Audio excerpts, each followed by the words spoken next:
Hello my hero, have a nice viewing dear. If you like the story, please like it and write your opinion in the comments, please. My wife had been acting strange for weeks. At first I thought it was stress. She had been avoiding me, dodging my questions, keeping her phone locked away like it held some dark secret. But the biggest red flag? She refused to talk about her pregnancy. We had been trying for a baby for a while, and when she finally told me she was expecting, I was overjoyed. But something felt off. She wasn't excited. She didn't want to discuss baby names, ultrasounds, or anything about the future. When I brought it up, she would change the subject or leave the room. Then I noticed how close she had gotten to my father. My dad was a wealthy man, a powerful businessman who had always used his money to control people. He had been married multiple times, never loyal to anyone but himself. Growing up, I had learned not to trust him. He and my wife had never been particularly close, but lately, they had been spending more time together. Private conversations. Whispered phone calls. Gifts that didn't make sense. I tried to ignore it. I told myself I was being paranoid. Until I saw the text. One night, while my wife was in the shower, her phone lit up on the nightstand. Normally, I wouldn't invade her privacy, but my gut told me to look. And when I did, my world shattered. Dad, we need to be more careful. He's starting to suspect something. My heart pounded in my chest. I scrolled further, my hands shaking. Wife, I know. But once everything is finalized, it won't matter. He'll be out of the picture, and we'll have everything we need. My stomach turned. I felt like I was going to be sick. She wasn't just cheating. She was carrying his child. And they were planning to cut me out of my own family. I clenched my jaw, forcing myself to stay calm. I could have confronted her right then and there, but no. That wasn't enough. If they wanted to play dirty, I was going to destroy them both. And I knew exactly when to do it. At the next family dinner. The days leading up to the family dinner felt like torture. Every time I saw my wife, I had to pretend I didn't know. Every time my father called, acting like the perfect, respectable man, I had to bite my tongue. But inside I was burning. I wasn't just going to expose them, I was going to ruin them. The night finally arrived. My father had invited close family and a few business associates to his estate for what was supposed to be a celebration of family. The irony made me sick. My wife dressed up like nothing was wrong, smiling sweetly as she fixed her makeup in the mirror. "You ready?" she asked. I forced a smile. "More than ever." We arrived at my father's mansion, the atmosphere thick with fake warmth. My father greeted me with his usual arrogant smirk, patting my shoulder like he hadn't just stabbed me in the back. My wife slipped away into the crowd, and I watched as they exchanged subtle glances when they thought no one was looking. I clenched my fists. Soon, dinner was served, and the guests laughed and drank, oblivious to the storm that was about to hit. My father stood, raising his glass for a toast. "To family," he said, looking right at me. "To loyalty, to trust, and to the future." I let out a quiet laugh, shaking my head. "That's funny, Dad. Trust. Loyalty. Those are big words coming from you." The room fell silent. My father's smile faltered. "What are you talking about, son?" I leaned back in my chair, slowly swirling the wine in my glass. "Oh, nothing much. Just wondering how loyal a man can be when he's sleeping with his son's wife." Gasps erupted around the table. My wife's face went pale. My father's grip tightened around his glass. "Luke, that's a serious accusation." I pulled out my phone, tapping the screen. "Serious?" "Oh, absolutely. But not an accusation, just a fact. And I have the proof to back it up." I hit play. The speakers in the room filled with their voices, whispered conversations, intimate confessions, and my wife's unmistakable giggle as she assured my father that, once everything was finalized, Luke would be out of the picture. The room exploded into chaos. My father's business partners looked at him in horror. My mother burst into tears. My wife, she looked like she wanted to vanish into the ground. I stood up, looking directly at them. Congratulations. You wanted a future together? Now you have one. Just without the money, the respect, or me. And with that, I walked out, leaving their world in flames behind me. The moment I stepped out of that dining room, the shouting started. I could hear my father's voice booming, demanding explanations, trying to regain control. My wife's panicked cries mixed in, her words unintelligible between the sobs. But none of it mattered. I was done.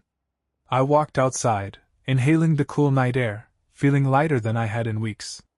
But I wasn't finished yet. They had tried to play me, to erase me from my own family's legacy. Now, it was my turn to make sure they ended up with nothing. As I reached my car, my phone buzzed.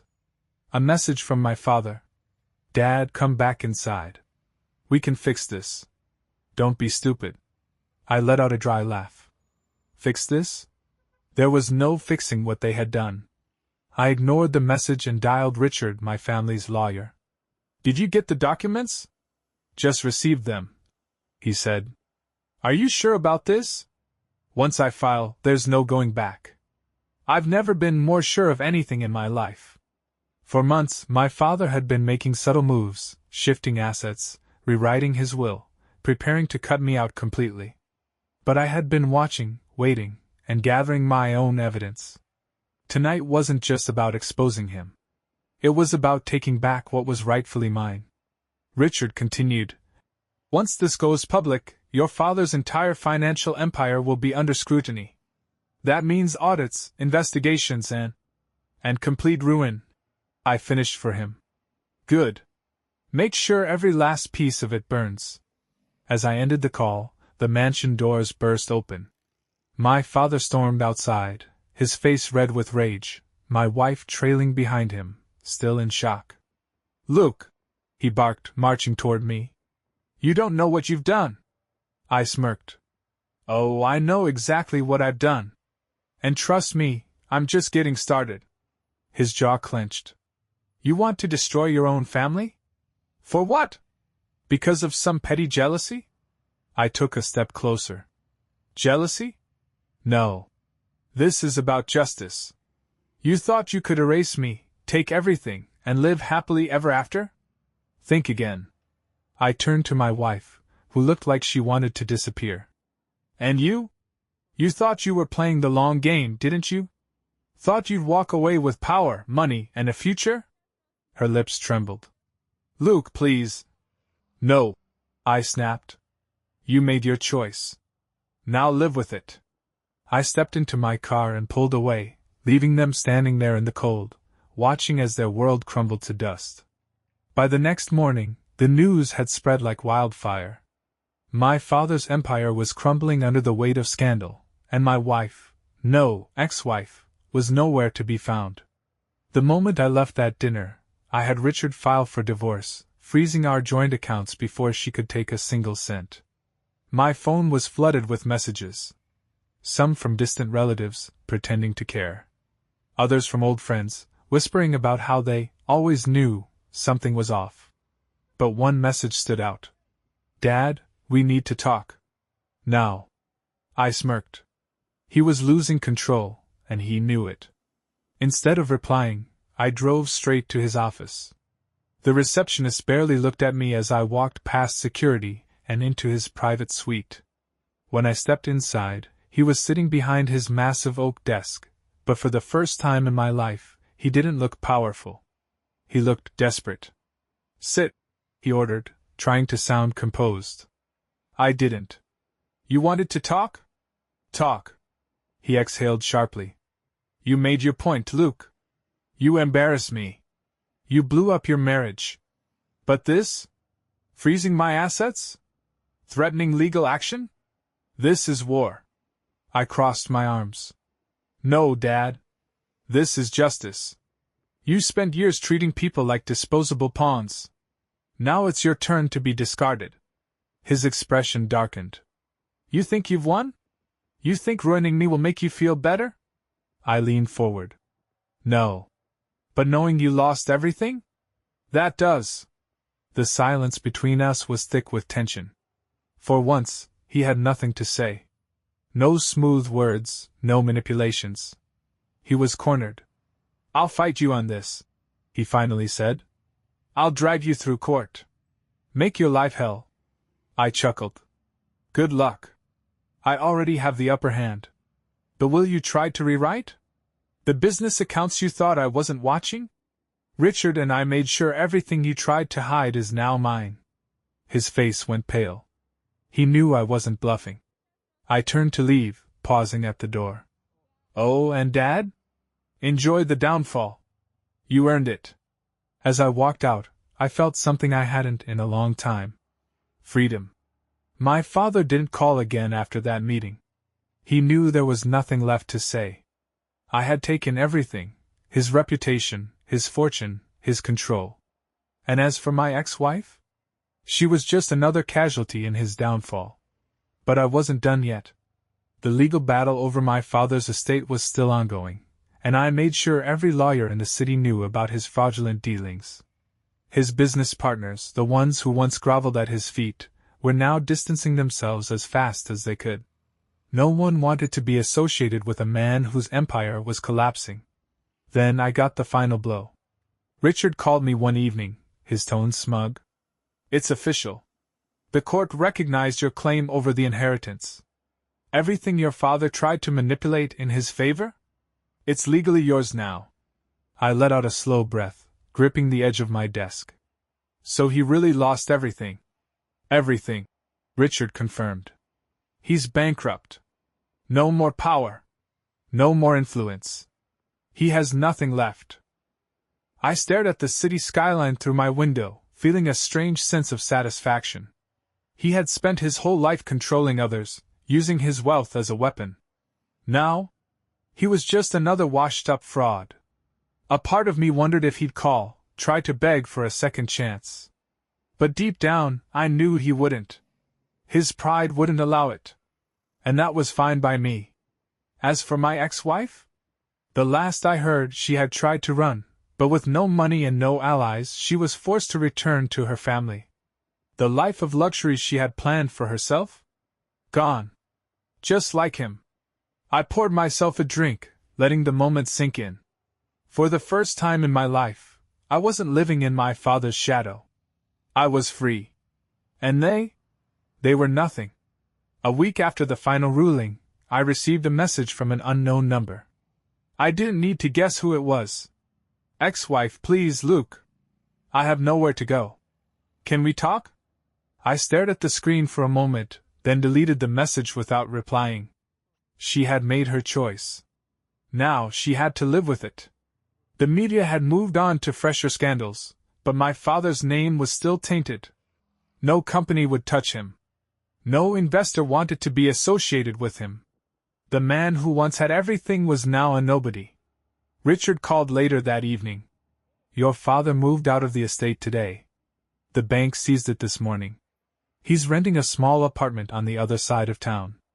No staff. No luxury. Just him and his regrets. I let out a slow breath, taking it all in. So, it's over. It's over, Richard confirmed. He has nothing left to fight with. I should have felt guilty.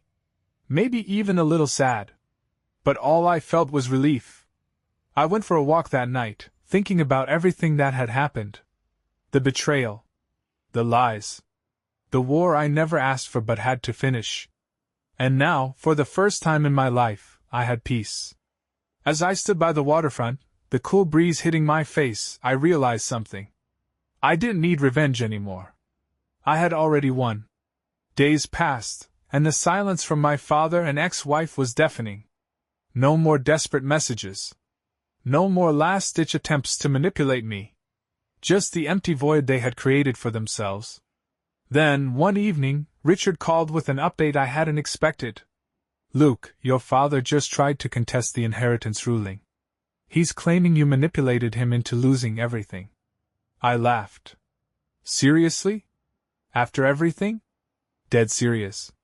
But don't worry, the court rejected it immediately. He has no case, no money, and no lawyer willing to fight for him. It was his last, pathetic attempt to crawl back into relevance. I shook my head, staring out over the city. Let him try all he wants. He's already lost. Richard sighed.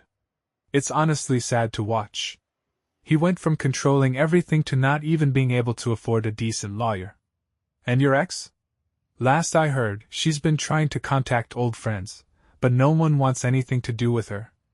I smirked. They both built their lives on lies and greed. Now they're learning what happens when it all crumbles. For the first time, I wasn't just free of them, I was untouchable. I had won. And there was nothing they could do about it. My father's failed legal attempt was his final move. After that, he disappeared from the public eye entirely. No more press, no more power plays, just a man stripped of everything he once controlled. As for my ex-wife, she wasn't doing much better. She had been seen around town, trying to rekindle old friendships, looking for anyone who would help her. But people don't forget betrayal, and she had burned too many bridges. One afternoon, I got an unexpected call from an old friend. Luke, you won't believe who I just ran into at a cafe downtown. I already had a feeling. Let me guess. He chuckled. Yeah. Your ex. She looked miserable, man. Tried to strike up a conversation, acting like nothing had happened. Said she was going through a rough time. I smirked. And what did you say? Told her I don't waste my time on people who dig their own graves. Then I walked out. I let out a quiet laugh. Guess she's finally realizing how alone she is. My friend sighed. Yeah. She thought she had it all figured out. Turns out she played herself. I hung up, feeling nothing but satisfaction. She and my father had spent months, maybe years, plotting against me. They thought they were playing the long game. But in the end, they had only destroyed themselves. And I had everything I needed. Money. Power. And most importantly, peace. Weeks passed, and my world had never been quieter. No more lies. No more betrayal.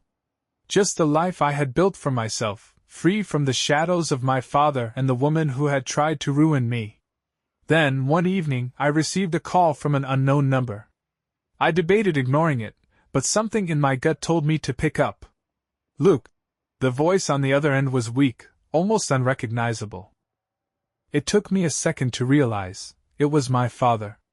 What do you want? I asked, my voice cold. There was a long pause before he finally spoke. I lost everything. The money, the influence, all of it. I remained silent, waiting for him to get to the point. He hesitated. I don't know where to go from here. I let out a humorless laugh. You should have thought about that before you betrayed your own son. I made mistakes, he admitted. But you have to understand. No, I cut him off. I don't have to understand anything. You lied. You manipulated. You thought you could control me like you did everyone else. And now? You have nothing. Another silence. Then, in a voice barely above a whisper, he asked, Do you hate me? I exhaled slowly. No, Dad. I don't hate you. You're not even worth that much emotion anymore. Then I hung up. For the first time, I knew he was truly, completely alone. And I didn't feel a thing. In the weeks that followed, my father never called again. He had finally accepted the truth. He was no longer a man of power, no longer someone who could control others with money and influence. He was nothing. And I had made sure of it. As for my ex-wife, she had officially moved out of town. She had no choice. Her reputation was in ruins, and no one wanted anything to do with her. She had gambled everything and lost. I never heard from her again, and I never cared to. One evening, Richard called me. It's all finalized. The inheritance, the business, the assets, it's all yours now. No more battles. It's over. I stared out at the city skyline, letting the words sink in. So I won. You did, Richard confirmed. And they lost everything. For the first time in months, I allowed myself to breathe. This wasn't just about revenge. This was about taking back what was mine, about ensuring that those who tried to betray me suffered the consequences. I wasn't my father. I wasn't a man who abused power or manipulated others for personal gain. But I was someone who made sure justice was served. And now, finally, I was free.